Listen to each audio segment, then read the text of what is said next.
1978. In the midst of a zombie apocalypse, 4 survivors find shelter and safety inside a suburban shopping mall. But with ever-increasing numbers of undead ghouls outside the premises, not to mention an increasing hostility and growing tension inside, it's only a matter of time before their happy, consumerist fantasy lifestyle descends into a violent, blood-drenched nightmare.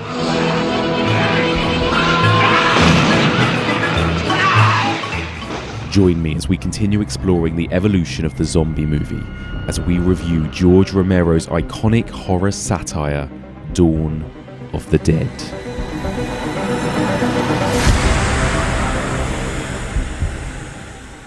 Welcome back to the evolution of horror. My name is Mike, and as ever, I am your host. If you're tuning in for the first time, then welcome. In this podcast, we explore and dissect the evolution of the horror genre by looking at particular subgenres across several weeks. We are currently in the middle of exploring the evolution of the zombie movie, and this week, as the intro suggested, we are going to be looking at George Romero's most beloved film, arguably, Dawn of the Dead from 1978. This is your spoiler warning. We will be talking about the movie in depth, the ins and outs of making the movie and every moment of the movie from beginning to end. So if you haven't seen this classic, do yourself a favour, go away and watch it and come back to listen to our discussion. Lots of stuff to cover this week, but before we get started, just a quick announcement. If you're listening to this on the day it comes out, this weekend, that's the 1st and 2nd of March, is Fright Fest weekend in Glasgow. So I'm going to be at the festival along with a friend of the pod, Louise Blaine, and the two of us are going to be bringing you lots of festival coverage. We're going to be talking about some of our favourite movies at the festival, and we're going to be bringing you little mini reviews of each film that is shown. Now, that's going to be available for patrons only. So if you are a patron, you will have access to all of those reviews and all of that festival coverage throughout the weekend. If you're not a patron and you want to get involved and listen, you just need to donate $5 to help support us and what we do here on the podcast. Go to patreon.com/evolution of horror. There are some really interesting looking horror movies that are being premiered at the festival this weekend, and I can't wait to sit down and watch and enjoy them. Incidentally, if you are also listening to this and it is Fright Fest weekend, it's going on, and you're in Glasgow, come and say hello to me. Come and find me and Louise. Come and have a drink with us in the pub, or come and find us in the Glasgow Film Theatre and say hello. We'd love to meet you. But anyway, let's get on with this week's zombie discussion. Now, joining me to discuss all things Dawn of the Dead, one of my very favourite people to have on the podcast. She's back here again for a 3rd time. She was here last series discussing Witchfinder General and the Blood on Satan's Claw, and she was here the series before that discussing The Innocents and The Haunting. She is a horror film producer and has produced some incredible recent movies such as Prevenge and The Borderlands. It is my great pleasure to welcome back to the podcast Jen Handorf. Hello, Jen. Hello. Hello. How have you been? Good. Tired as always, but yes. That just means, we're living whipping up excellent things in the Handorf Horror Factory.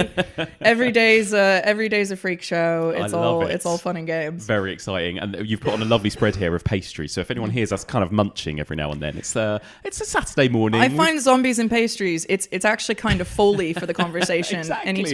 Anytime you hear us chewing. Yes, especially some of these kind of squelchier ones with liquid in the middle. Exactly. And There's stuff, a jelly something in there, so we could go big. We could go big with it. Amazing. So tell me. We're talking about zombies this time around. What are your feelings on zombie movies? Are you a fan? So I do like zombie movies. I like some zombie movies. Yeah. Let me say that, because I think, and I don't mean this disparagingly, I think when done well, zombies are awesome. Mm-hmm. But I think zombies can be an easy monster for filmmakers to go to, because the design is there. What is the design? Rotting human flesh. Yes. You don't have to think about that. Yes. It lends itself to a tremendous number of metaphors, so you can still be artful and use it. But that means there is obviously a huge glut of this kind of film, and there is.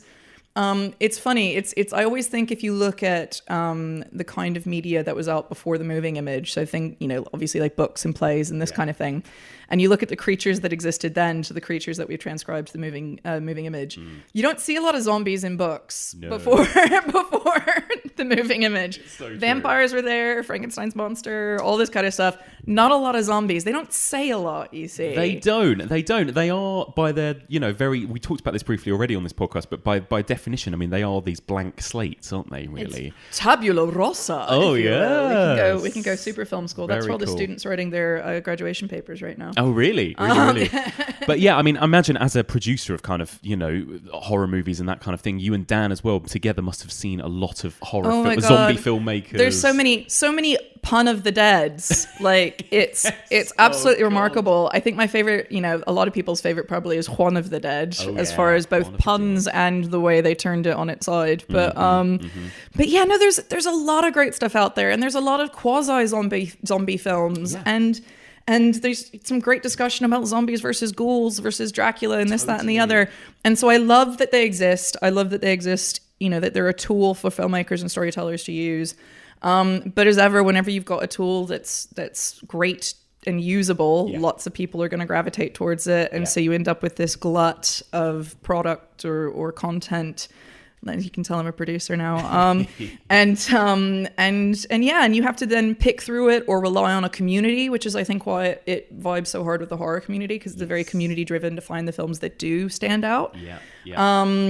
But yeah, I think, it's a very sort of open to all subgenre, the zombie genre. That's true. And utilitarian. Yeah, and it's very interesting, isn't it? Considering that zombies are, a zombie in itself is not a particularly interesting monster, compared to the vampire or Frankenstein or any of those types of things. It's amazing how popular they are. And a zombie can be anyone. All a zombie has to do to become a zombie is drop dead. Yes. A zombie doesn't have to make any choices to become a zombie. Whereas there's great vampire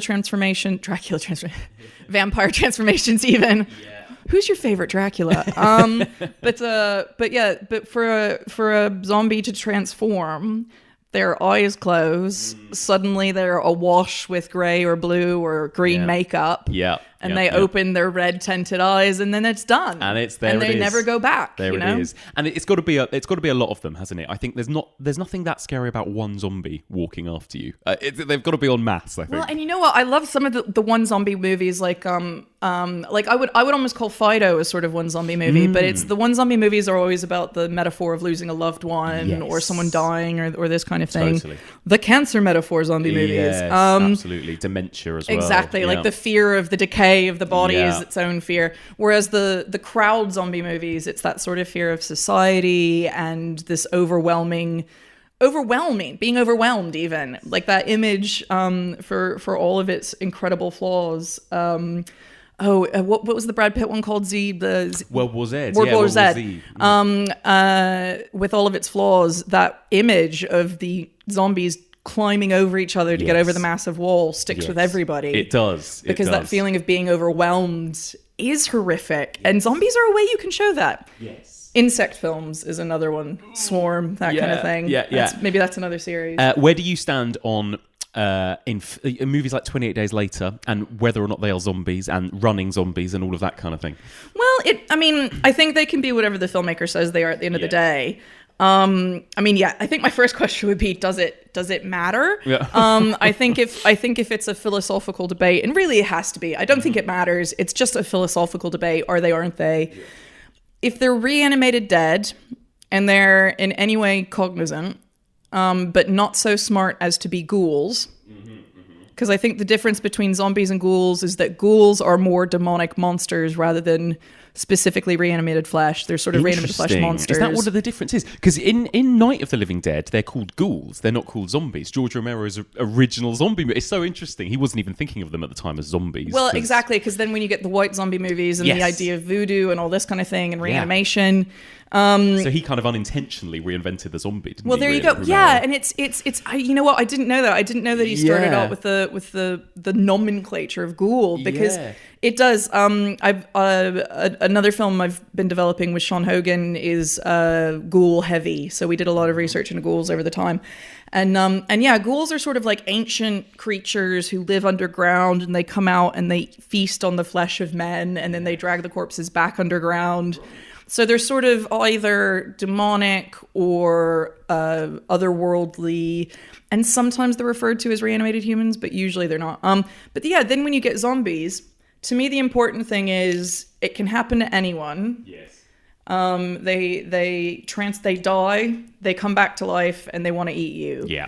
how fast they can run. I mean, at the end of the day, how many seasons has Walking Dead been on? Too many, but like we can all throw rotting flesh out the window as a notion in these films, and the reanimation, the science behind the reanimation. Because it's no fun if you follow the science. It's no fun if you follow the science. Totally. And I actually do like the kind of pseudoscience of the infected, quote unquote, movies, and that, you know, like the kind of movies like Wreck and those kind of virus narratives that are, again, essentially zombie movies. I do like that side of it, and it's an interesting thing again that zombie can be either.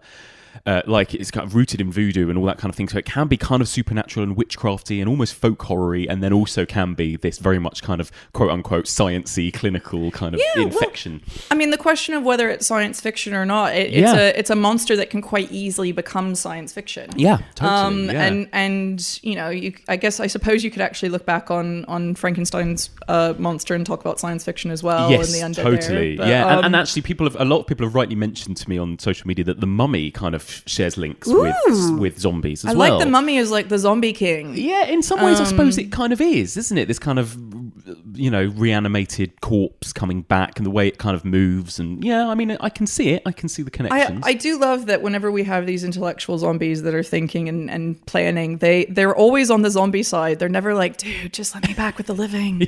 I'll be cool, I promise. Yes, these dudes are really boring. Terrible please, conversationalists. Get me out of here. One track mind. It's brains. But it's interesting what you said about ghouls, because I think there is a difference, because I think what we're about to talk about feels like, even though Night of the Living Dead is kind of the definitive movie that started it all, in some ways this movie feels like the first real apocalyptic zombie movie that we all know now so well, doesn't it? Absolutely. And this film introduced the format, I think. And I think that the first film was I mean, if we were looking at it in terms of modern filmmaking, it would almost be like Night of the Living Dead was his student thesis film. Yes. And then Dawn of the Dead was his first studio movie or first independent film. Exactly. And it's and I love the story of it, because the story of the production, because it's so typical. It's what we think of as being so typical of the film industry. And at various points, it's like, oh yeah, you've done it, and then suddenly everything's taken away. Oh, I can't wait to ask you about this. Amazing. Well, as is evident by the fact that I don't know where people are getting their prints for this movie from, but there are some prints that look like they were just made with potatoes. And I mean, it's fascinating actually the amount of. I think we emailed, didn't we, last week, and you were like, "What version of the film have you got?" And I was like, "I've got no fucking idea which version I've got." Yeah, because it does seem to be a lot of prints, a lot of versions. Obviously, there's a whole Argento, story behind where it. all this works. So I'm going to do the history of this film, because I think the history of this film is freaking awesome.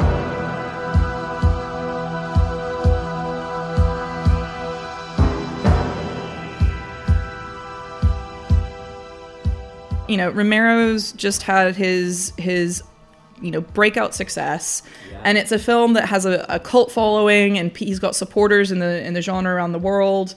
But as you can pretty much imagine, it's not Night of the Living Dead is not the kind of film that then investors are throwing money at you for a sequel. As we all know in the horror industry, it's really hard to convince people that even though you've made a successful film, if you do something similar again, it will again be successful. It's funny, isn't it? Because it was phenomenally successful, Night of the Living Dead. Oh, absolutely. And sadly, due to the copyright fuck-up, they never made any money from it. Oh, and my it's God. now public domain, isn't it? So when you imagine that's their first experience, just wait until you hear part 2. Oh, God. Because so George is hanging around with his buddy, his producer, Richard P. Rubinstein.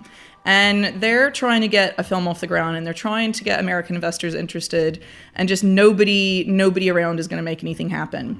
And suddenly, one of Romero's old friends and I love this, he went to Carnegie Mellon, which is a really good university. So I love the idea that this is sort of, this guy who went to this university where some of them become artists, but most of them become like professionals. Yeah, exactly.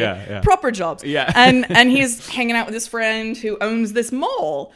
And his friend's like, man, come check out my mall. I own this mall. And it's like, okay, let's go to the Monroeville Mall. And malls were still kind of new and cool at that point. Exactly. I like the idea.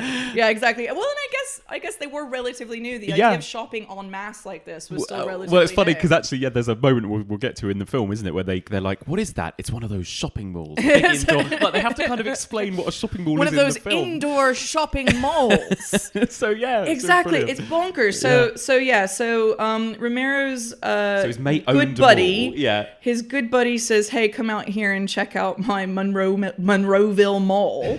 And Romero goes out there and he's looking at it and he thinks like, wow, these people are really like, these consumers look like a bunch of zombies. And he, they were talking just about it the way you do. And I love this because this is how, I have to admit, this is how most of the films I've made came about. They're basically in the pub chatting shit. Yes. And Romero says, what would happen if people got locked in to this mall? Like, how would, you could survive a long time probably. What would that look like if you got... And so his buddy's like, well, I've got the space. If you want to make the film, let's go for it. But still, even with this, they couldn't get... sorry, I'm moving the mic around. They couldn't get American investors to commit. So what ended up happening was this weird Italian director who had a couple of successes with kind of hot things in Italy going on, named Dario Argento. He was a fan of Night of the Living Dead. He really enjoyed it. So he reached out to Romero and was like, look, man, I think I can get this done. I actually started to write the screenplay, and simultaneous to that, Dario Argento called up from Italy and said that he would be interested if I was interested in doing another zombie film. So Dario said, you come. I said, I'll write it. He said, no, you come, you write here. What happened next has become such a classical way of getting horror films made. Argento kept the European rights to the film. And keep notes, kids, because this is going to be important later. Yeah. This comes back to why we can't get a definitive version of this film. So Argento had the European rights. Romero and his investors kept the rest of the world. And I love this bit. Romero flew over to Italy and hung out with Dario and wrote the script for this movie.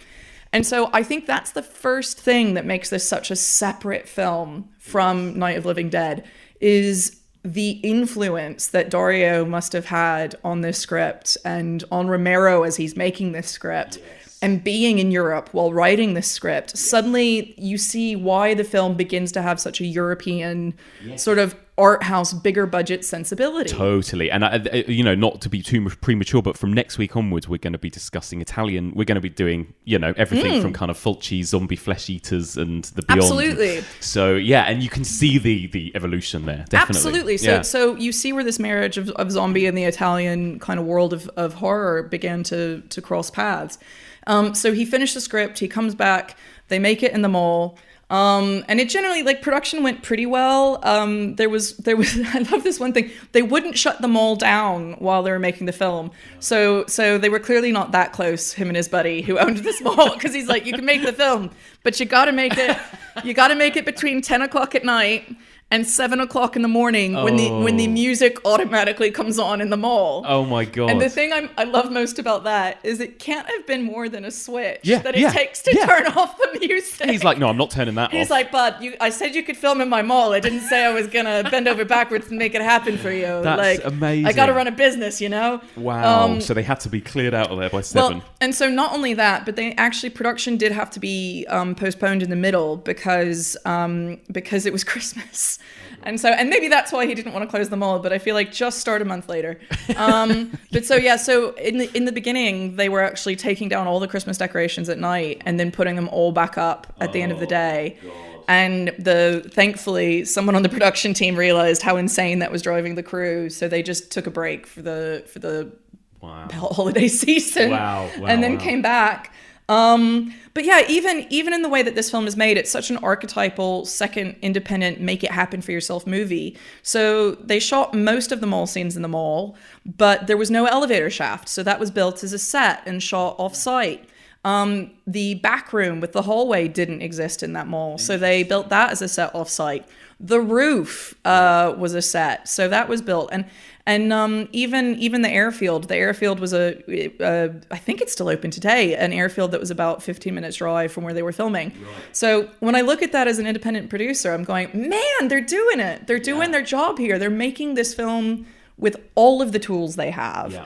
Well, I think that's it, and that's what people love so much about Romero. I think we talked about this with Night of the Living Dead as well. It's that independent spirit that he has, where Night of the Living Dead is literally like, he's just gotten his mates and people in the community to come and be zombies and, do their thing. And that to me is independent film, is that just like not taking no for an answer. Yeah.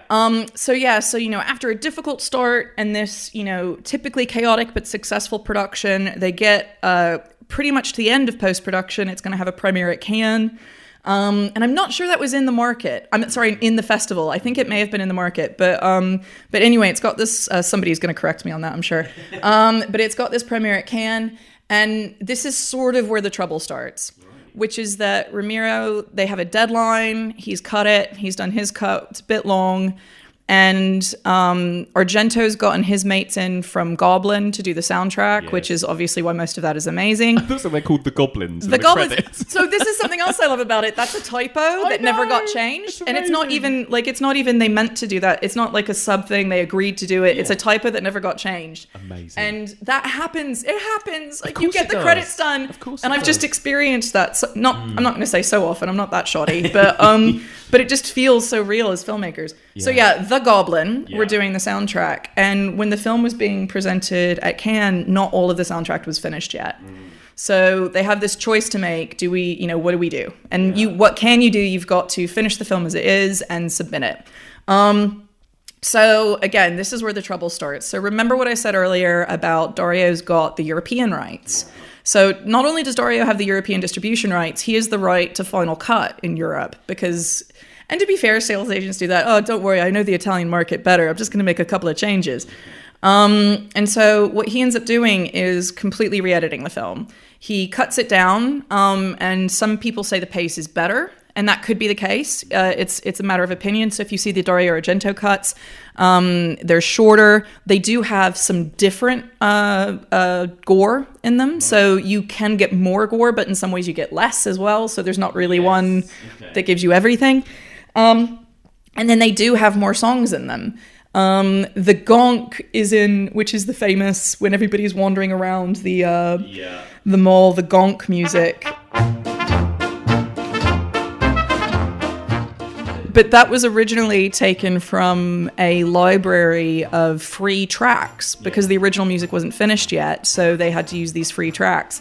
And so the only difference between the gonk in the movie and the original like polka backwoods dime store record album version of it that they used is that Dario's actually mixed zombie groans into the song. Nice. So yeah, it's amazing that. So we get these two versions. Yeah. Multiple versions really. Dario's done 3. I think Romero did 2 of his own, and then there was a studio one. Now, on top of this all, let's fast forward. Okay. One more thing. It can't be yet free of all of this nonsense. It got picked up to have a 3D remake or a 3D re-release of the film in the early thousands, I think. And this guy who picked it up to do this invested £6 million in transferring the film to 3D. Wow. And it didn't work. For whatever reason, it didn't work. I don't know if they didn't finish it. I don't know if they couldn't find a market for it. I don't know what happened. But he currently owns a huge chunk of the distribution rights. And his licensing fees for those distribution rights are insane because he's trying to get back his £6 million, which is, it's the market. Right. Like he's trying to get his money back.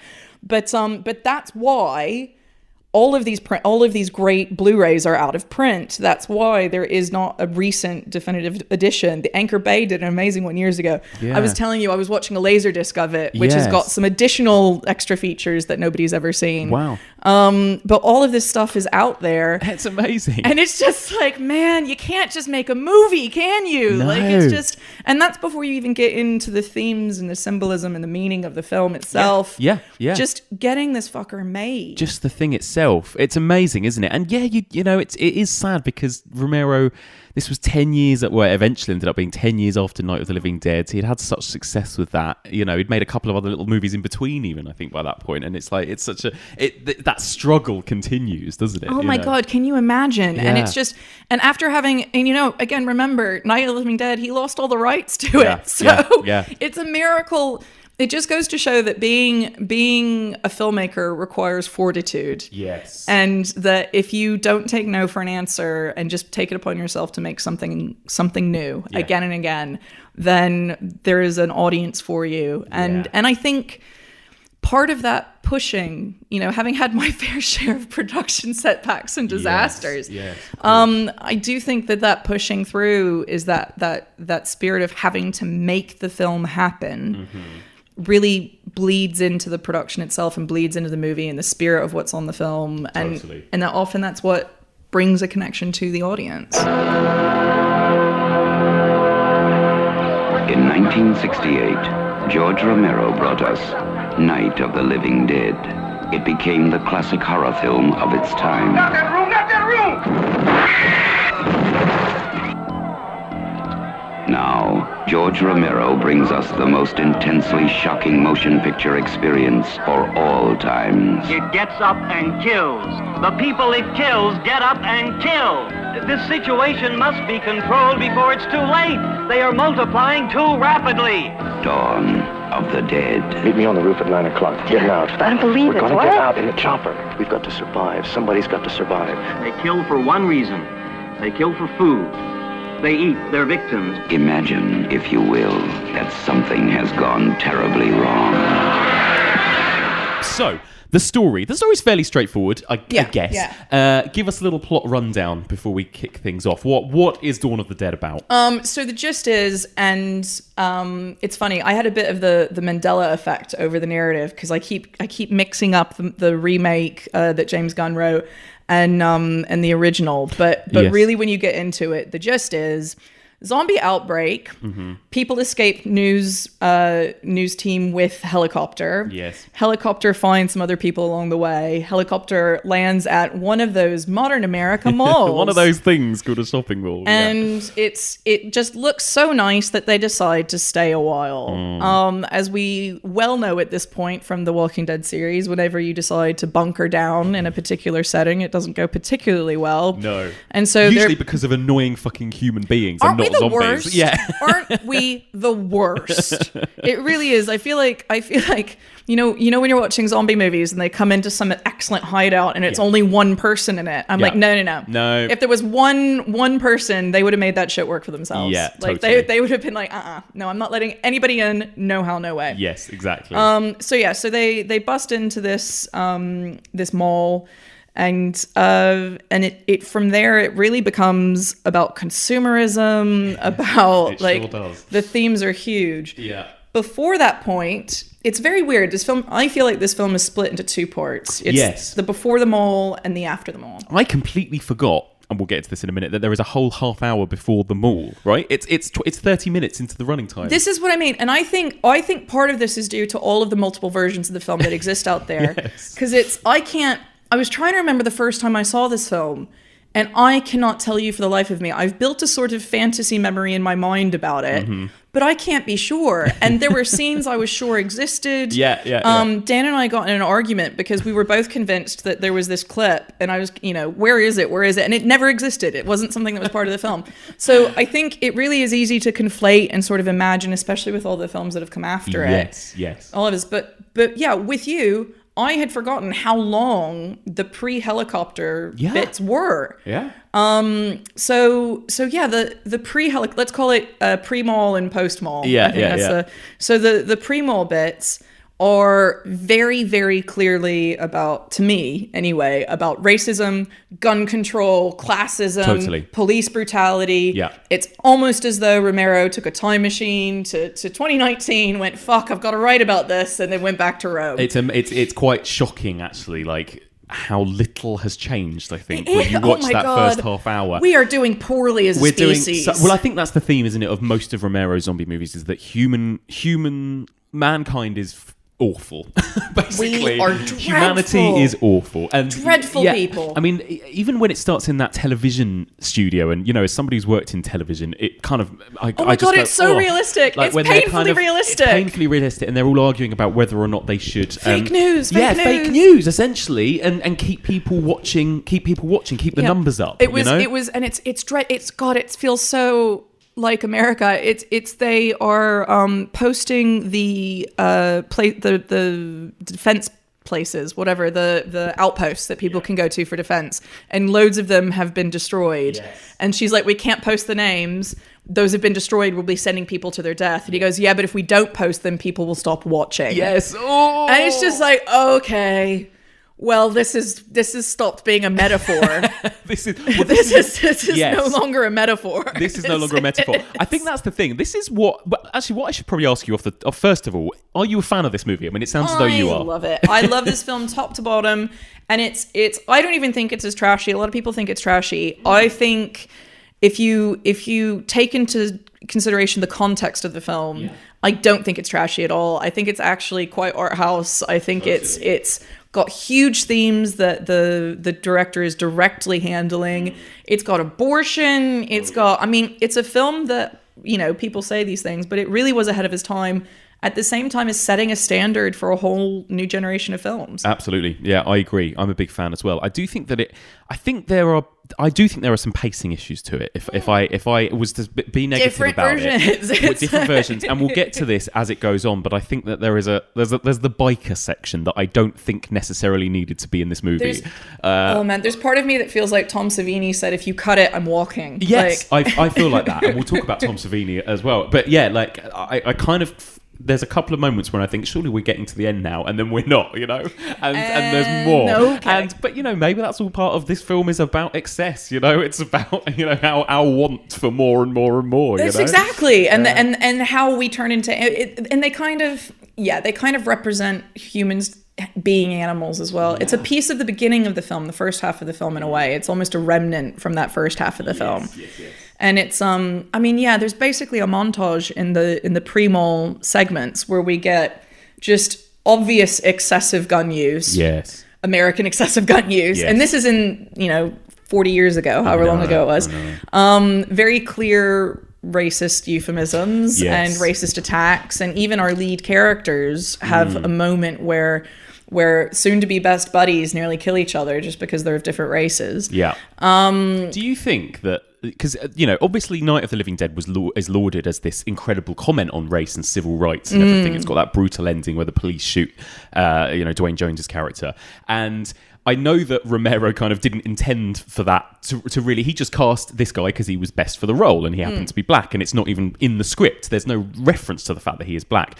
Whereas Dawn of the Dead, I feel like, is a little bit more like, right, if you like the subtext, let's give you some subtext. It brings it hard, doesn't it? And you know what? I having seen filmmakers go through those processes, I don't know if I could put my finger on whether or not Romero decided that himself. Or whether he was told to keep on doing what he's done. To up it. It's like, this is what worked before. This is what people know you for. This is what people love you for. You got to keep doing it. It's the classic sequel, like the same again, but more. Exactly. And that is very much what distributors, and I can't imagine Argento didn't say that. Yeah. But yeah, it does feel like it's very intentionally put there. Because again, it's so in your face in that first half of the film, and then it becomes really subtle from there until certain points. But so we should say, so it's that moment, isn't there, where there's that raid on that building, and they've essentially they've been told, obviously, when the dead rise from the grave, kill them, basically shoot them in the head, but they haven't. They've kind of locked all of their undead in this basement of this building. People are rubbish. People are rubbish, and they all, as far as I could make out, all of these undead are racial minorities, and they're all being kept in this and can I just say, ghetto type building. If I ever make a zombie movie, I am putting zombies in body bags. That is such an eerie image. They've got all these body bags full of their undead friends and relatives that are just sort of undulating. Yes. It's Cronenberg-esque. It's fantastic. It is. And actually last week I talked with Rosie about Shivers and Rabbit and how that they kind of, not really zombie movies, but they kind of contribute towards it works in the world, doesn't it? Yeah, definitely. Well, and it's that moment as well as a play on, and it's probably a slightly clumsy understanding of Romero, a guy from Pennsylvania's, white dude from Pennsylvania's understanding of ethnic cultures, but that's where they allude to the voodooism and this kind of thing as being one of the possible sources of the outbreak. Yes, when there's no more room in hell, as well as that famous the dead line. shall walk the earth. God, yes. the tagline that launched 1,000 quotes. But yeah, well, and I would love to start talking about Savini here, because this is where some of the film's bigger effects take place. Well, absolutely, and let's just say as well, because again, Night of the Living Dead, the first part of this trilogy, kind of relatively, it had those shocking moments where you see the undead eating the flesh off the bones, but other than that, it was quite restrained, really. Yeah. And now we are in the age of Tom Savini and Dario Argento. And this is all down to Tom Savini. Yes. A bit of history here. Yeah. Tom, also from Pittsburgh, was meant to do Night of the Living Dead, but he got drafted to Vietnam.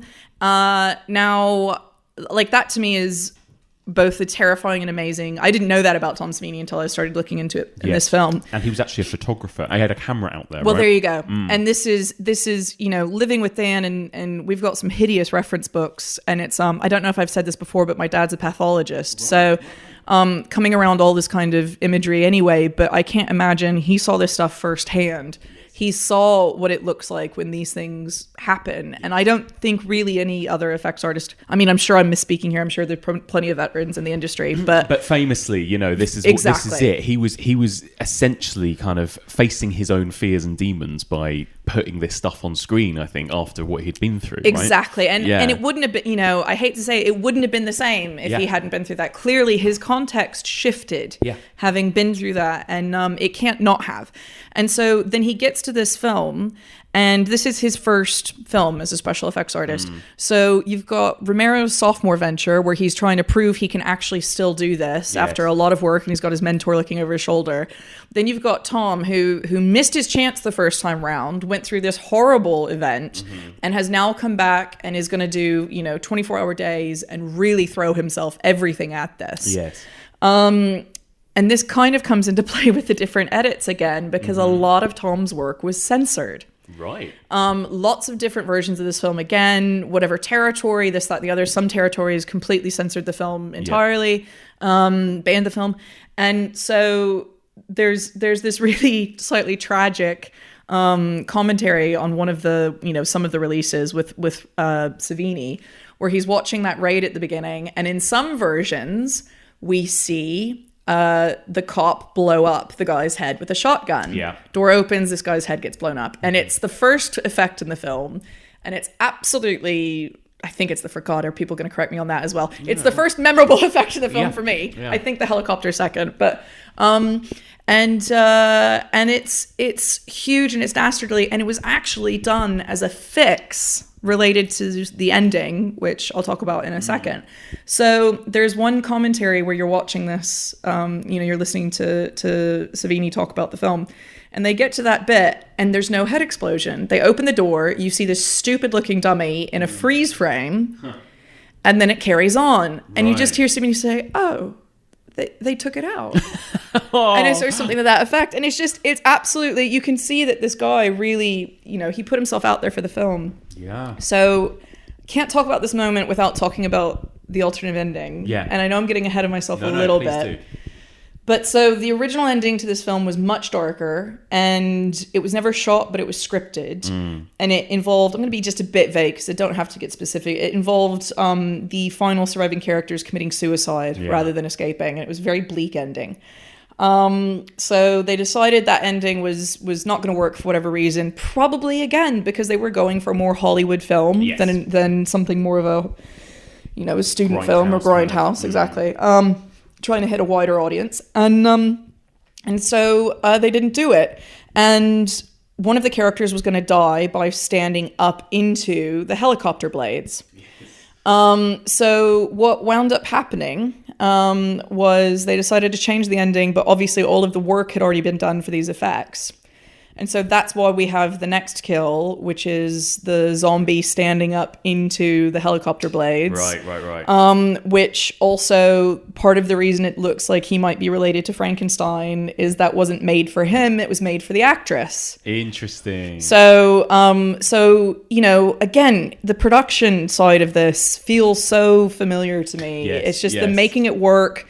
And some of these iconic moments come from problem solving. Well, totally. And again, it's something we talked about with Night of the Living Dead. This idea that, years from now, critics and, all of us, we love to talk about these kind of quote unquote artistic decisions that are so often financial or practical decisions, aren't they? That's the thing. And I think what the key is, and it's the difference between coming up with a solution that stays true. Oh God, this sounds so wanky. Coming up with a solution that stays true to the director's vision in the face of conflict. Yeah. And it means that people have to actively make choices. And I think that when you're not faced with that conflict and you're able to just ride the boat, like ride the wave of the filmmaking, that you're not actively making all of your choices. You're making them based on what's in front of you. Yeah. And so when you have that wall that says, no, you can't do the first thing that occurred to you, then you have to be more creative. And often that creativity is what makes these moments memorable. Totally. Yeah, you're absolutely right. It's really interesting. And I think Savini's a huge part of this movie. When I think of Dawn of the Dead in comparison to Night, I think of the technicolor. I think of just how much brighter it is, more garish, more Italian looking, I guess. And also I think of Tom Savini's blood and gore work on this. And the blood was slightly controversial. Not everybody liked the color of it. It's very red. Yeah, very, we talked very about this red. with Witchfinder General, didn't we? That kind of redder than red, like hammer blood, And you know what? It's one of those things where, again, this comes back to Tom experienced this stuff, and we talk about film reel versus real reel. Yeah. And sometimes film reel is a way of affecting people more viscerally rather than emotionally. Yeah. So when we see this poster paint blood, we can have fun with it rather than feeling upset by it. I agree. And this is, I think, where the zombie movie becomes fun, I guess. Like, I feel like Night of the Living Dead, again, was very much... It took itself quite seriously. There's not much fun to be had with Night of the Living Dead, whereas I think Dawn of the Dead is a fun ride, right? It's a romp. It's a freaking romp. It's a romp, and there is something fun about kind of being stuck in a shopping mall and picking off zombies, with a shotgun or whatever. It's literally, what horror fan hasn't fantasized about their zombie apocalypse plan? Yeah, I mean, everybody has one. I'm not going to share mine because it's very good and I don't want people to take my hiding spot. Yeah, fair enough. She didn't mean him any harm, She was convinced. Of what? That he was an imposter.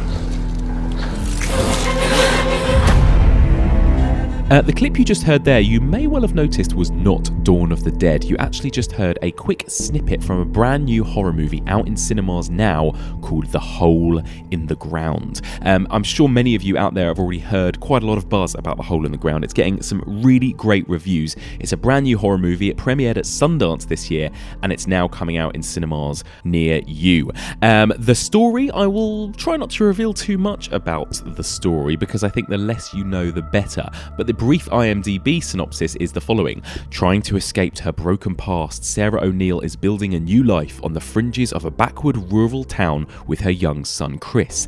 A terrifying encounter with a mysterious neighbour shatters her fragile security, throwing Sarah into a spiralling nightmare of paranoia and mistrust. That is The Hole in the Ground. Now, if you're into those kind of character-based, creepy, slow burn, jump scary movies, it's very similar to movies like The Babadook or Under the Shadow, very much kind of domestic space about a mother and a son, and it's really, really creepy. I would highly recommend it. Now, if you are a patron of the podcast, you will hear my interview with its director, Lee Cronin. I ask him all about some of his horror influences on the movie and generally making the film. It's a really, really fascinating interview. Lee Cronin is a really interesting director. So if you are a patron, you will have access to that interview right now. And if you're not and you want to hear it, you just need to donate $5 monthly to help support what we do here on the podcast, and you will be treated to a multitude of bonus content, including this interview. Just go to patreon.com/evolutionofhorror to hear the interview in full. That's patreon.com/evolutionofhorror. Now, let's return to our discussion of Dawn of the Dead.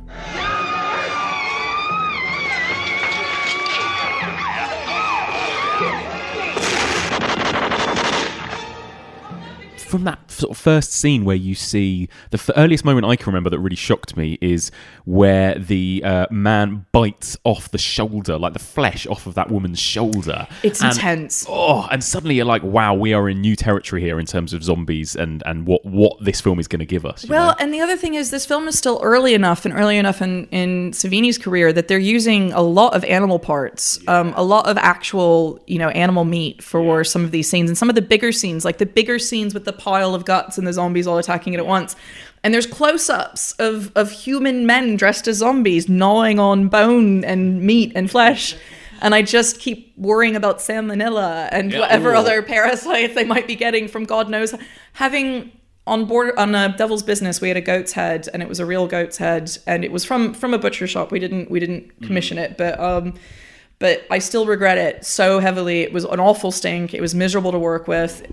You forget you've got to work with it days on end. And it's the same story in Texas Chainsaw Massacre. They've got the pile of people being sick out the windows constantly. It's awful. So I cannot imagine that it was sweet smelling when those guys were biting into that stuff. No, grim. I can't imagine. Christmas shoppers got a big surprise the next day. They're walking through trying to look for a scarf for daddy, and it smells like potted meat. It is gross, isn't it? So then, obviously, like the story then progresses to this shopping mall, which is kind of what everyone remembers really from this film. And yeah, like I guess consumerism is the main subtext of this film, isn't it? I mean, is it even subtext? I mean, it's basically text. And there's a moment when they look at the zombies being like, why are they here? What are they doing? What are they looking for? And they're like, oh, they just remember being here. They don't know why, but they remember they want to be here or whatever. Well, it's like Romero predicted Black Friday. Yes. It is literally, and there's a great meme that's a sort of side-by-side image of a frame from the film and people crowding against a mall door for Black Friday. And it's gross. It really is gross. And I think, particularly when you work, I'm gonna sound a bit up myself, but when you work in the arts and you try to make things that are new and you slightly work outside of the capitalist culture, but you're also a part of it.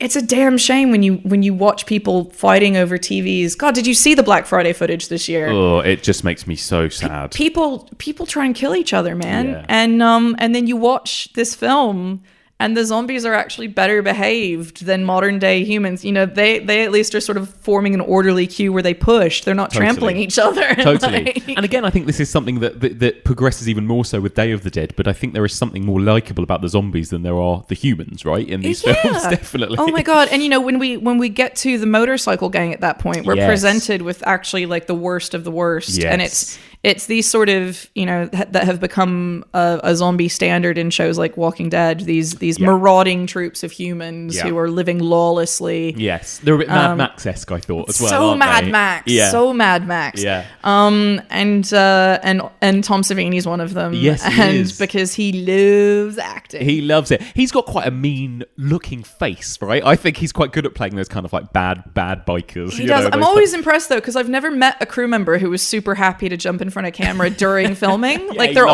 He's just like, put me in, coach. Also, I love, he loves an interview. Every documentary on horror I've ever seen, Tom Savini will pop up talking about something or other. He's a man who loves what he does. He loves it. That's my dream, is to get him on this podcast. There you go. Yeah. I mean, that's the thing. The humans. Let's talk a bit about the main characters then, because we've got these four kind of protagonists, haven't we? So we've got Stephen, played by David Andrews. Ken Forey playing Peter, and then we've got Scott Reiniger playing Roger, and then we've got Galen Ross playing Fran or Francine. So, love a bit of Fran. Fran is an interesting one, right? Because again, there was a whole element of this story that I kind of forgot about until I watched it again. This whole thing about how she's pregnant, and then these men have this conversation basically without her about like, what should we do? Should we abort it? What are we gonna do here? You want to get rid of it? Huh? Do you want to abort it? It's not too late, and I know how. what do you think of this and the portrayal of Fran as a character? Okay, so her character, I love how her character starts out the film with this sort of newsroom, I'm mad as hell, I'm not going to take it anymore moment. Yes. She's boss bitch in that moment, and I fully support her. Yeah. And she's clever enough to get the hell out of there. Like she's generally a character who is positioned so we like her, especially in the first part of the film. I think the presumed audience for this film at the time it was made was male. Yes. And I think this film is very much made from a male perspective. Definitely. So once we get into the mall, there are some things that I love and there's some things that make me prickle a little bit. Yeah. I am prickled by the swiftness at which they keep her upstairs like a princess. They just leave her. And she doesn't contribute. Yeah. Now she is written to fight back against that. And at a certain point, she's sort of depicted as being weaker. So it is a mistake that she goes out. She nearly gets herself killed, so to speak. Yes. And you know what? There's only four of them. Yeah. So I kind of don't mind that even though she happens to be the only woman, she's a bit not hardcore because two of the guys are cops and one of them went to Vietnam. Yeah.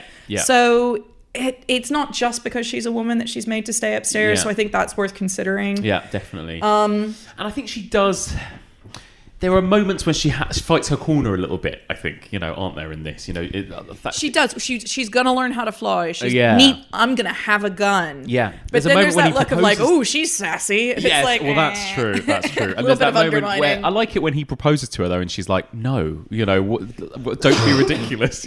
And that's one of the fabulous moments. Yeah. Because she's not painted as wet. Like, no. she's not soppy.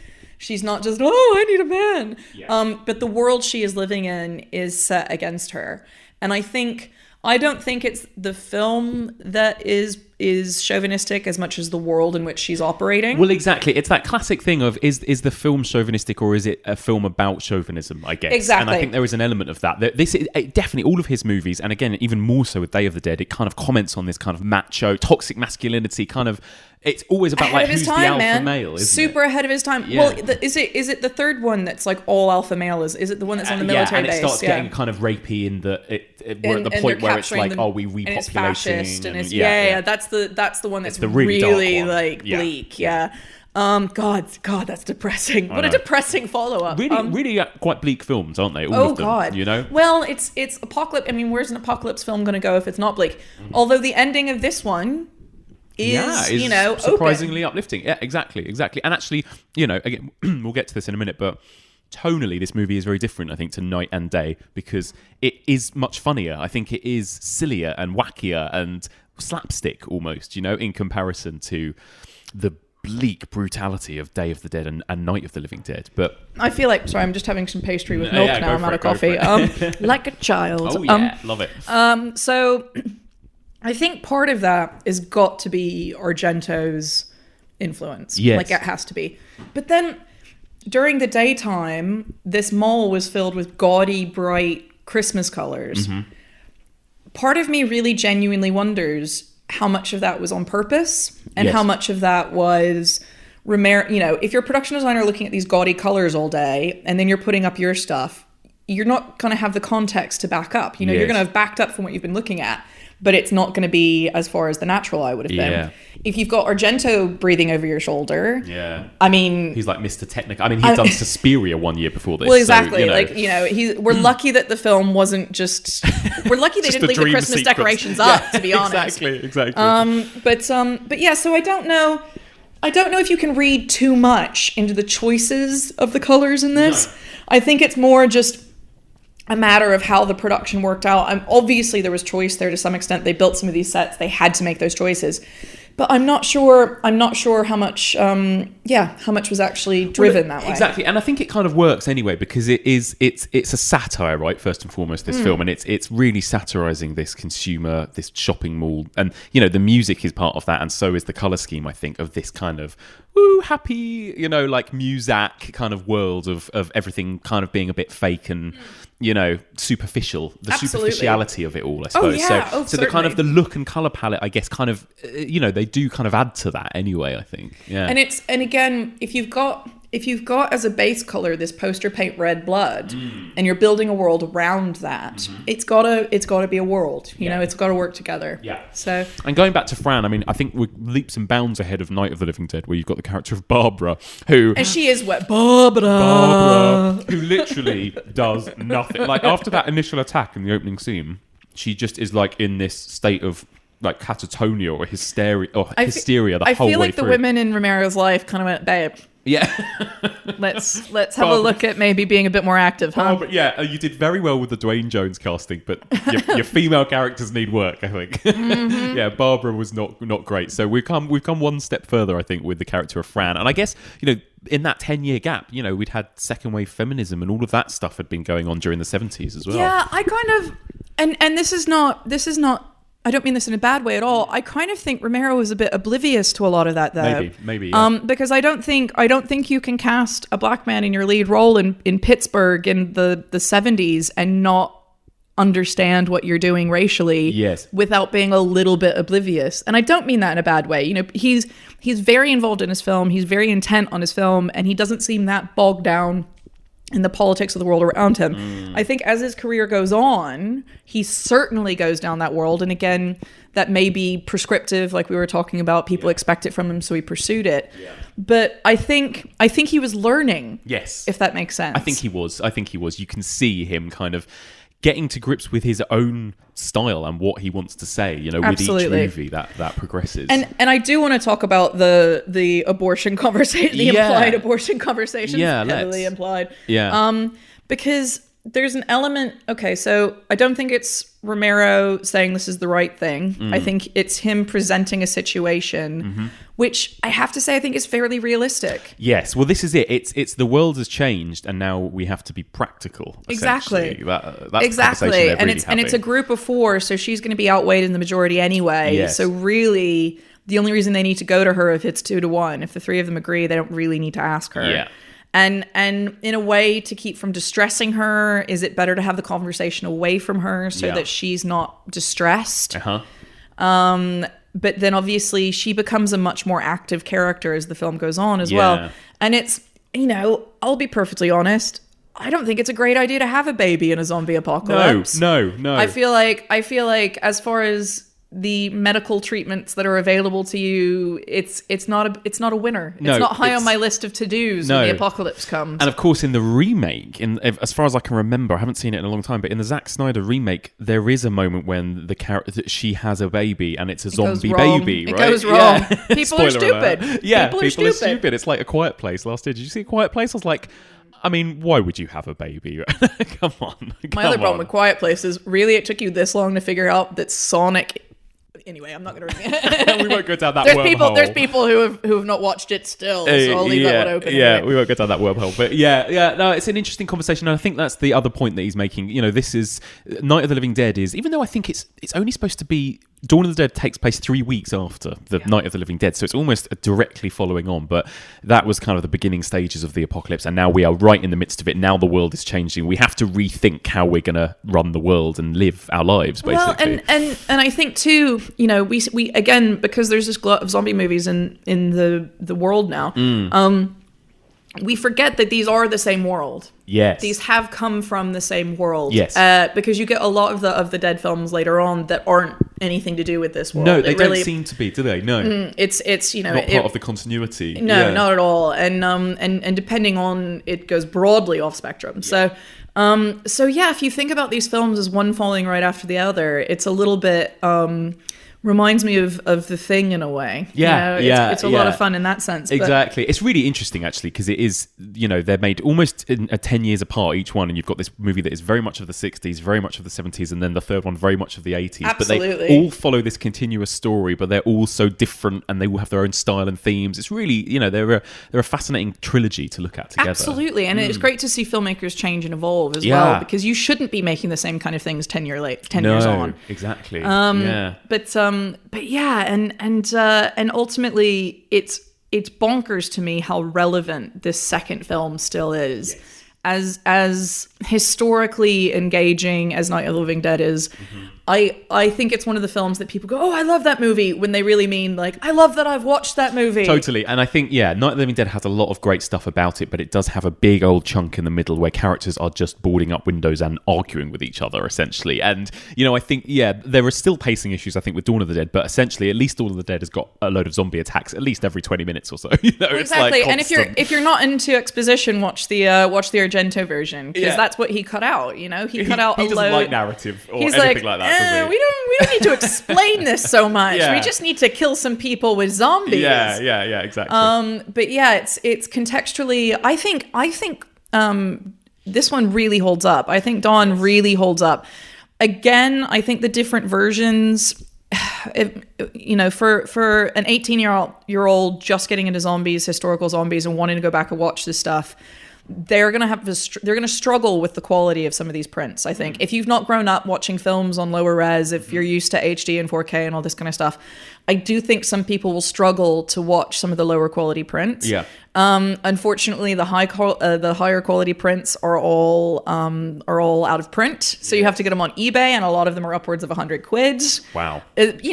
It's there's not a lot out there, and there is going to be this release coming out soon. So if people want to wait, that might be interesting. Is it Arrow? I need to double check that. Somebody tell us. Yes, someone will let us know. But there is a new 4K edition coming out, so that will be lovely. And I think it's still very relevant. It's still super popular. Like you still see it appear in people's 10 best favorite horror movies ever. It is still such a kind of beloved film, I think. Well, and I think it just goes to show that you can make a film about something that's still fun. Yes. And you really can. And you can have an uplifting ending and still have a bleak film or a fun film or a meaningful film. That's it. I think that's what it is, because the other Romero films, as we've touched upon, they are unashamedly bleak and nihilistic about humanity, and this film is doing that too, but it's also giving us crowd pleasing moments as well as the subtext, I guess. and what it says, I think, is it shows us pockets of humanity who are good. Yeah. Everywhere, whether we're at the station, the new station, whether we're at the apartment building, whether we're at the mall, there are pockets of people who are good. Yeah. And it's about, unfortunately, those people don't survive for very long most of the time. Yes, exactly. But there are pockets of people who are good. And I think that's sort of what it means. I don't know. It's funny because the different endings change it so massively. They change the meaning so dramatically. One says, one's ultimately nihilistic. Yes. No matter what you do, the best thing to do is have control over your life. You might as well end it under your own control rather than becoming a zombie. Yeah. But then when you change the ending to this escape and this message of hope, and the character literally has the gun turned on himself and decides not to. Yes. That really changes the message of the film. Yeah. It goes from being bleak to being, you control your own destiny. Yes. You make your choices. You end it when you want to end it. Yeah. But you don't have to end it. Yeah. And that's a huge jump in message. Mm-hmm. Yeah. Very much so.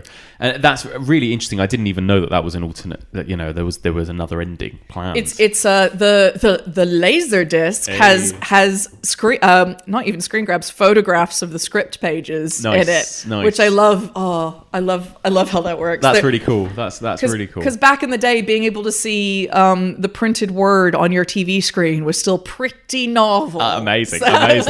So what were the main differences then? Was it narrative stuff, like in terms of what's cut in the Argento version? Is it kind of plot exposition? So it's mostly exposition. I can imagine Argento would have cut that. Like, why is this scene? We don't know. More blood, less talking. Just more blood, less talking.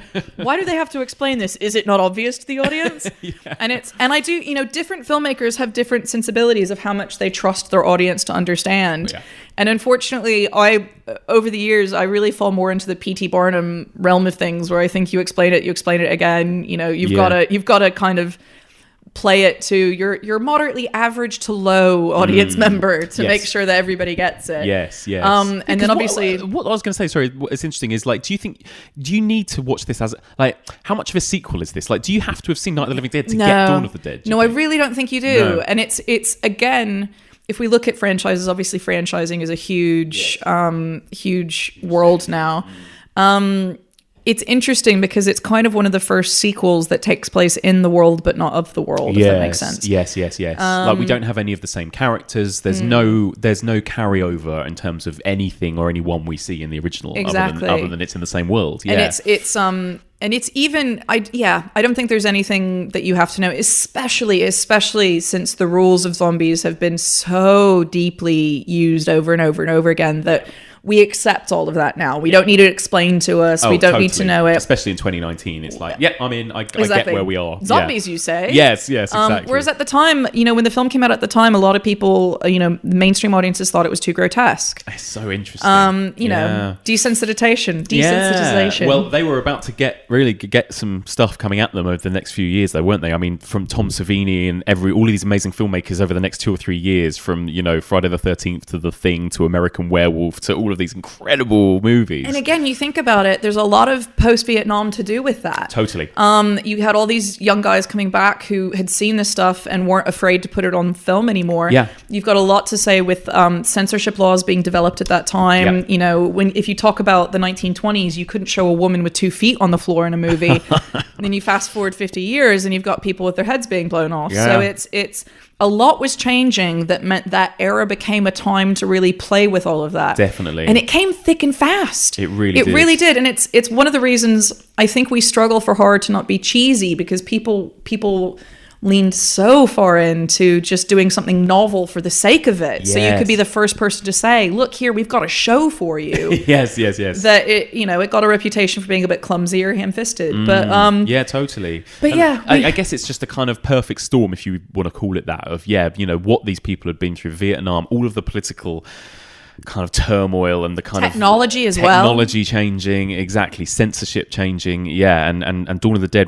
feels like it's kind of right in the midst of all that. Thank God for it. You know? It's come out. It's given us this fantastic piece to draw on for decades, for freaking decades. I think it's the zombie. In some ways, it's the first proper zombie movie in the classic sense. I think, absolutely, and it's got a lot to answer for in some ways, that film, because my God, have we had a lot of shit zombie films since then? But the corpse that launched 1,000 hits. Yes, exactly, amazing. So you still think it kind of holds up? Would you still recommend it to, absolutely, for example, your students and people? I not only would I recommend it, I'd show it in class. Yeah. Like it's so fundamental. Yeah. One of the, again, from a technical standpoint, this is a film where Romero started using multiple angles in a scene, so his coverage became intense, which is why there were so many different cuts, because there could be. Yep. But, and that, it's funny too, when you look at that, it sort of speaks to a filmmaker who was uncertain about his choices. Yes. If he's having to get all of that coverage, and again, you imagine 10 years on, he's having to prove himself. Yep. He's got Dario there, and Dario loves a cut. Yes. So it's interesting from that perspective. And I think just really, whether you're looking at it from a historical perspective or you want to order in a pizza and watch it with your friends. Yeah, I agree. I think it's a valid film. I do think if you want to order in a pizza, I would recommend one of the Blu-ray versions, because I think it's hard going, the lower res, the lower quality, the worse sound, if you aren't used to watching films in that kind of context. Yeah, totally. And I think it could do with a little snippy snip. Go down to about 100 minutes, I think. It's over 2 hours long. I was going to say, I think the Argento version is a good chunk shorter. Yes, I think it is. I think it's about an hour and 50 minutes or an hour and 45 or something. It's under 2 hours, I'm pretty sure. Which Romero's is still is too over long. 2 hours. But yeah, it's just that it's like we said, we've got that pre-mall section, then we've got the mall chunk, and then we've got the bikers, and it's just I think it's the bikers where it loses me a little bit, because I'm in it with those 4 characters and what they're going through, and I almost feel like, do we need this whole extra half hour where shit? But then also you get some of the coolest kind of violent gore moments in that last act as well. So I don't know. It's Flyboy losing his mind as well. Yeah. And probably, again, if we're watching that in the context of the era it came out, that would have been, Vietnam would have been in people's minds, and the PTSD would have been in people's minds. Yeah. So that's 2 characters now who we have with that experience. And actually, another thing we haven't mentioned, this film also, I think, introduced that notion of what happens when your friend turns, and like there's that, obviously Roger gets bitten, and it's quite a long time for Roger to die and then come back, and he's under the sheet. Man, don't let me come back. Yeah, it's that classic thing that is in such a trope now in all zombie movies. There's this kind of emotional. It's even in Shaun of the Dead, where he has to kill his mate. It's like, what happens when somebody you love turns, and do you put them out of their misery? Do you try and keep them? Whatever. And is it them? And what constitutes them? Yes, and how much all is that it? kind of stuff. Exactly. And I think, as you say, this film really introduces that. It doesn't explore it, I think. No. It leaves, it brings that up, and then lots of other filmmakers take that torch on and carry it down the road. Definitely. But it does certainly hint at it. Yeah, it does. And there's that kind of element as well where it's like, how much are zombies still us when they turn? Because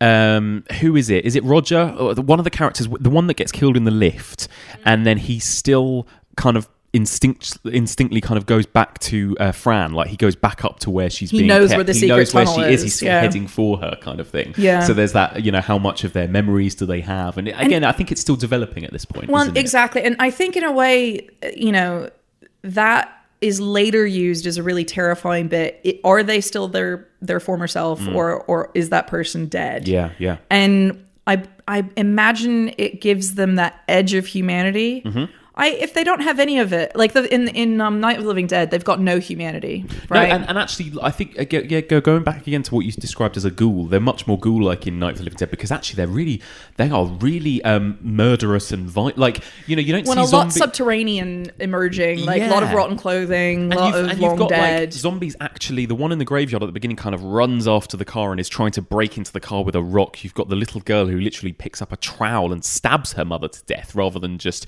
like that. That kind of goes away from Dawn onwards. They're slightly less malicious. They're more just kind of brain dead. They're more and one-track minds. Yeah. And it's I mean, yeah, and again, you get mostly. It's interesting the second film that it's mostly recent dead rather than long dead. So in those 3 weeks, yes, it's the people, the living, who have transformed, which again comes back to this idea of society and yes, capitalism and consumerism totally, and la. Totally. But yeah, it's a fantastic development in Romero's work as much as anything else. But yeah, so as far as all that goes, absolutely I'd recommend it. I think it's so viable from so many points of view.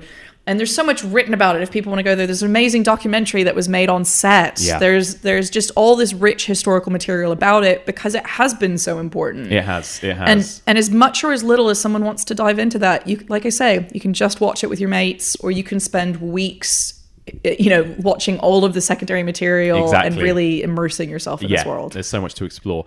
Favorite moment, favorite kill? Favorite kill. I really like the biker who gets his arm sort of ripped off while he's in a chair. I don't know why. And he kind of gets split open, but that's animal guts, which really throws me as well. Yeah. But I know a lot of people say the helicopter, but I can see the helicopter coming from a mile away because the guy's got the Frankenstein head. Yes. And then I think the blowing up of the head at the beginning is great, but it happens so fast. Yeah. So yeah, that arm coming off, it's the one that really works for me as a choreographed moment. Yes, I agree. And there's some good moments when they're sort of driving through the mall, kind of lopping heads off. It's so good when they're having fun and they're doing those sequences, and that's something I think they did really well about the remake. Yes. Over the top maybe, but I do enjoy those montages of them sort of filling their cup from consumerist America, totally. and then realizing they get quite bored with it, actually. Totally. Well, I was going to end on that question, like, what did you think of the remake briefly? Were you a fan of it? Because I know generally it's considered not one of the terrible remakes out there. No, I've got a place for it, you know? And again, I get this sort of Mandela effect about trying to remember what's what and where it comes from and which, but it was a film. I think it's not a film that bears rewatching as much. No. But on my first watch, I had some really surprising moments. I enjoyed the way it homaged but reconsidered the original. Yeah, really updated it. It was a post 9/11 zombie movie, right? And well, exactly. And I think James Gunn knows how to write. He always has. Yeah. He is such a good storyteller that I have a lot of time for his characters and how funny they are and everything else. Yeah. Not a fan of the ending. But like, I can't remember the ending. it's shall I? Maybe not. Maybe not. Just We'll leave it. We'll do that case. off mic. But, but yeah, I think the ending was a bit sloppy, but getting there's fun. Ving Rhames is awesome. Always great. Yeah. Running zombies in that one. Running zombies, and I again, if we're we've got zombies, we kind of have to accept that they're not incapable of movement. I think running zombies are scarier. Let's be honest. I mean, they they're are, much absolutely. scarier. There doesn't need to be as many of them either. No. Although when there are, it is really, really freaky. Yeah, totally. I agree. Amazing. And final question then: what's your favorite zombie movie? Is it Dawn of the Dead? It's got to be. It's got to be Dawn. It's the it's the definitive film, isn't it? It's so rare that such iconic characters or creatures or anything like that. It's so rare that they come out, and this is really kind of the most recent one. It's the creature of our generation. Yeah. Or in the generations before us as well. Yes. So my hope is that someone is as inventive going forward. Yeah, I was going to say, what do you see now as the future of the zombie movie? I mean, we're still getting so many of them. Is there anything more they can do with zombie films? I think that's a big question. Yeah. In recent years, like originally like we said, when they went more art house and they started becoming metaphors for cancer or AIDS or racism or communism or this or that or the other. And I think that's all well and good. Occasionally there are surprising ones. But a lot of them are just reversioning each other. Yes. I don't know that that's a bad thing, though. I think there are different perspectives to tell these things from. And I think, too, as we have a lot more non-cis white male filmmakers coming out, we are getting new perspectives. Yep. Because when you consider how many of these directors are straight white males from middle-class families, so we have been getting a lot of the same perspective on these films. So that could be different. Jen, thank you so much for joining me once Lovely again. as always. It's been so much fun. Where can people come and find you on the internet and social media and that kind of thing? And are there any things coming up that you want to mention? Any Excellent. Projects? So find me on the internet. I love chatting to people on Twitter. So if you want to at me at J Handorf, come hit me up with questions or chatting about horror. That's great. So I'm still working on everything we talked about last time. Yes, the Fright Night Club. Fright Night Club, which is gonna be we're gonna be making a lot of announcements coming up. We've got a new name, we've got a new format, so lots of exciting stuff there.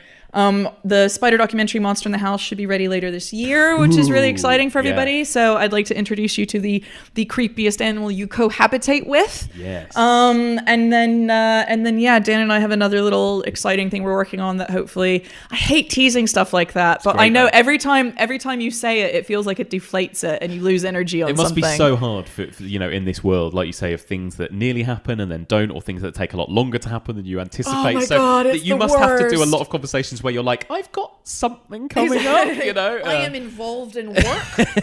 And you know what it is as well, it goes back to just what George had. You have to just keep working. The difference between people who do things and people who don't is people who do things don't give up. Absolutely. Wonderful. Thank you so much. Speak to you soon. And that's it for this week. Thank you so much for listening, and a huge thank you to my brilliant, knowledgeable, entertaining guest, Jen Handorf. I always love having her on the podcast. Such a treat. So thank you again, Jen.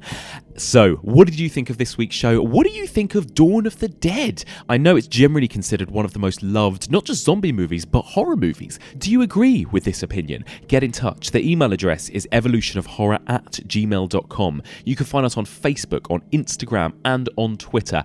And you can also keep up to date with what movies we're going to be covering on the series over the next few weeks by following us on Letterboxd. That's letterboxd.com/evolutionpod. And don't forget, you can still listen to every episode of this series of The Evolution of Horror, as well as all of the other series. That's a whole season on slashers, a whole season on ghosts, a whole season on folk horror, and a whole bunch of other bonus episodes. They are all available on our website. That's evolutionofhorror.com. You can also find written pieces on there, loads and loads of brilliant blogs from different listeners, people that have written in with really interesting pieces and reviews that have been published on the website. Once again, that's evolutionofhorror.com. You can find this podcast podcast on all major podcast platforms, including iTunes, Stitcher, Libsyn, Podbean, and various others. If you get a chance, please do subscribe, and if you get a minute, I'd be so grateful if you can leave a little rating or review, preferably a positive one. It helps the podcast get bumped up in charts and that kind of thing, and therefore helps us get discovered by new listeners. Next week, we're getting into some really, really fun stuff that I am very excited for. Next week, I'm going to be joined by a brand new guest. He's a horror critic, journalist, author, academic. He does all sorts. His name's Charlie Orton, and he is going to be talking to me all about one particularly infamous, controversial zombie movie from 1979. It was actually marketed in Italy as a sequel to Dawn of the Dead and was titled Zombie 2, but we know it here in the UK as Zombie Flesh Eaters. Yes, the iconic Lucio Fulci zombie movie. So join me next week for all of this and more on the evolution of horror.